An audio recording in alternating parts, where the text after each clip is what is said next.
Hello guys, आज हम बात करते हैं यूवीटोन 200 ml सिरप के बारे में, जो कि एक आयुर्वेदिक यूट्राइन टॉनिक है। अगर हम इसके इंग्रेडिएंट की बात करते हैं तो इसमें अशोका है 100 mg, लोदरा है 50 mg, त्रिफला है 50 mg, गोखरू है 50 mg, नागकेसर है 25 mg, यष्टि मधु है 25 mg, उलट कमल है 25 mg और दारू हल्दी का है 15 mg। अगर हम इसके इंडिकेशन की बात करते हैं तो ये एक अच्छा यूट्राइन टॉनिक होता है। इसके अलावा डिस्मेनोरिया में, मेनोरेगिया में, लुकेरिया में और मोनोपोजल सिंड्रोम में ये काफ़ी उपयोगी रहता है। अगर हम इसकी डोजेज की बात करते हैं तो 10 ml दिन में 2 बार, या जिस तरह से आपको मेडिकल प्रैक्टिशनर एडवाइस करता है उस तरह से आप इसको ले सकते हैं। अगर हम अशोका की बात करते हैं तो आयुर्वेदा में अशोका एक यूट्राइन टॉनिक के तौर पे काम करता है और जितने भी फीमेल रिप्रोडक्टिव प्रॉब्लम्स होती हैं उनकी मैनेजमेंट में ये काफ़ी उपयोगी रहता है।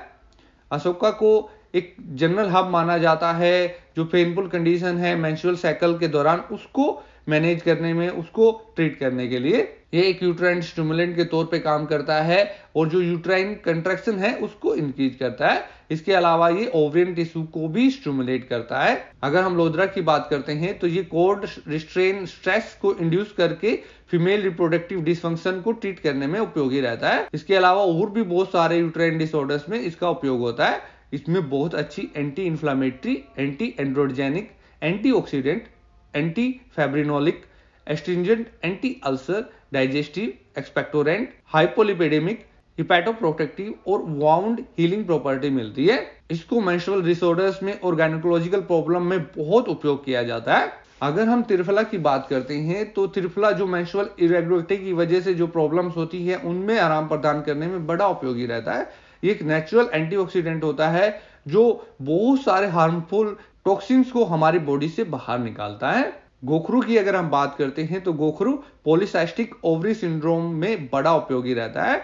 ये जो फीमेल रिप्रोडक्टिव ऑर्गन्स है या जो हार्मोनल लेवल है उनको इंप्रूव करने में, उनको मेंटेन करने में काफी उपयोगी रहता है। इसमें बहुत अच्छी डायरोटिक प्रॉपर्टी मिलती है जो टॉक्सिन्स को हमारी बॉडी से बाहर निकालने में बहुत मदद करती है। अगर हम नागकेसर की बात करते हैं तो नागकेसर इन्फ्लामेशन को कम करने के लिए, दर्द को कम करने में और जो ब्लीडिंग है उसको कम करने में बड़ा उपयोगी रहता है। मेंस्ट्रुअल डिसऑर्डर्स जैसे कि हैवी ब्लीडिंग या जो हीमोस्टैटिक प्रॉपर्टी के कारण जो ल्यूकीरिया होता है उनमें नागकेसर बहुत मदद करता है उनकी मैनेजमेंट में। अगर हम यष्टि मधु की बात करते हैं तो एक्सेसिव यूट्राइन ब्लीडिंग में और मोनोपोज के दौरान ये काफी उपयोगी रहता है। उलट कमल की अगर हम बात करते हैं तो जो मेंस्ट्रुअल फ्लो है उसको इनकी जो स्टिमुलेट करने में ये काफी उपयोगी रहता है और एक यूट्राइन टॉनिक के तौर पे ये काम करता है। बहुत सारी इंट्रा यूट्राइन डिजीज में इसका उपयोग किया जाता है।